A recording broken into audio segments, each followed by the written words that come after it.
اللهم صل على سيدنا ومولانا محمد وعلى آله وصحبه وسلم.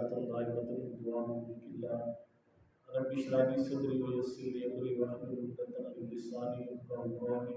اللهم انا نسالك العفو والعافيه والمعافاه في الدين والدنيا والاخره. يا حي يا قيوم برحمتك نستغيث لا تكلنا الى انفسنا طرفة عين واصلح لنا شؤوننا كلها عقولنا.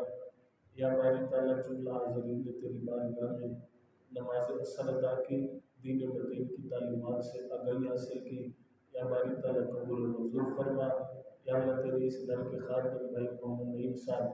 جو گزشتہ کئی دنوں سے علیم ہے، یا اللہ ان کو شفا کاملہ عاجلہ عطا فرما۔ ان کے علاوہ اس سوسائٹی کے یہاں کے وکیل جو بھی بیمار ہیں، یا اللہ شفا اور تندرستی عطا فرما، عزت ایمان والی صحت والی زندگی نصیب فرما، ہر مسلمان کا خاتمہ ایمان پہ فرما۔ وصلی اللہ تعالی علی خیر خلقہ محمد و علی